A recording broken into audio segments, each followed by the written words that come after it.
We're joined in the media center by current #1 qualifier and pro stock Greg Anderson, 6.593 at 210.11 miles per hour. He has 3 #1 qualifying positions, but is yet to race to a final round. Greg, do you see the performance kind of keep coming and continuing in an upward swing for you and your team?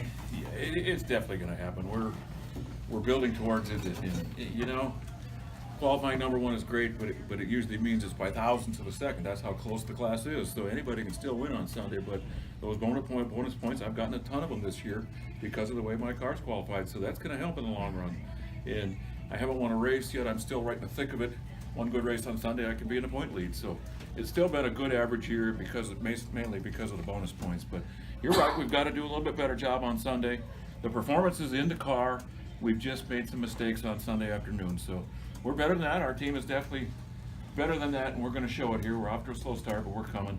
Everybody knows we're here, and everybody knows we're a win waiting to happen. So we just got to stop making mistakes on Sunday, and we'll be fine. But it's certainly a great feeling knowing you've got a great horse underneath you, and I've definitely had that all year. So I'm happy. I'm smiling. Even though I haven't won a race, I'm happy. I know they're coming, and I think when I finally do break through, maybe we can break through for a few in a row. So good days are coming ahead for me, and it's probably the tightest pro stock's ever been. I think that there's probably at least a dozen cars that can get the pole out there, that can run the same ET. And you saw it last week at Charlotte with the 4 at a time where the scoreboard looked like it was broken. It all had the same number on it, all 4 lanes. That's what pro stock is right now. So it's great. I think the class is great. It's still healthy. It's still got great competition, and we're having fun with it. We're having a ball. It's a he-man chore to win a race on Sunday, and we're there. We've got a car that can do it. I just need to stop making the small mistakes. But interesting day today. We came out today, and then the racetrack wasn't quite what we had hoped for the first run, and wasn't quite up to what we thought our standard would be.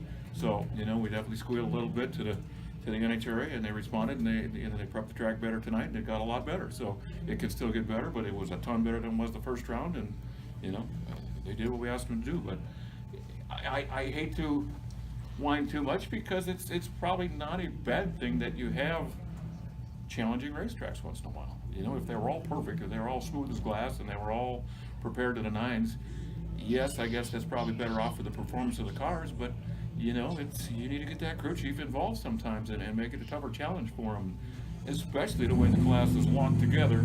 If you had a perfect surface out there, they'd all run the same. So it throws another variable in, and I think our guy Rob Downey did a better job than the rest did today. It's as simple as that. But there was a bigger challenge out there today than normal, and he did a great job. So good day. Greg, it's also all about driver skill, correct? If every track was perfect. Absolutely. There's really 3 categories I think it takes to make these cars make a fast run. You gotta have the horsepower. You gotta have the car set up, which means the crew chief did his job on the race car and made the right calls with the clutch and the suspension, and the driver's got to do a great job. And without any one of those 3 being dead on, you don't run low AT. So it's I think you have to have those 3 ingredients every time down the racetrack, perfect, or you're not going to win. And we had them today. Made 2 great runs today, and the 3 ingredients were top notch. And here we are sitting on top of day 1. So good day, challenging day, but good day. 2 years ago, you and Jason were just beating up the competition. It was almost like they didn't exist. Yeah. Are the challenges and the success that you get now, does that feel even better than what it was 2 years ago? It does, probably personally as a driver, as far as how it was 2 years ago.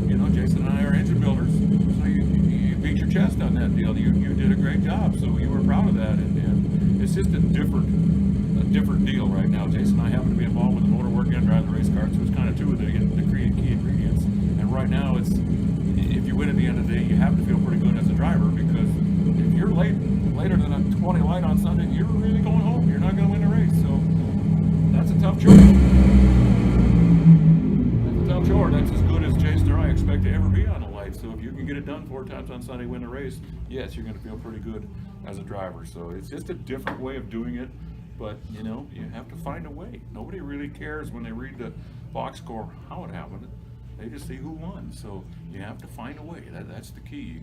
No matter what the competition is, or no matter what the challenge is with a racetrack, you have to find a way. And you know, when people are looking through the book a month later or 6 months later, they're not going to remember that, you know, that one lane was really challenging and they did a good job on that, or anything like crazy like that. They're just going to see who won the race. So you can forget about all the excuses. Somebody can win this race on Sunday. It needs to be us. The last time I saw you was last year, and you were talking a little bit then about getting close to the age where you might retire. Have you gotten past that feeling? There's no question I'm getting closer, but I don't know when it's going to be. I tell everybody, I'll know when it is. When I can't go out there and I can't cut a light and I can't win a race on Sunday, I'll get out. And I don't feel I'm there yet. It may be tomorrow, it may be 6 years from now. I have no earthly idea. As long as I can keep it going, I'm going to keep it going. I hope it's a lot of years, but you just never know. I try as hard as I can. It gets tougher every year with the younger competition, but you know, I think I can still get it done. So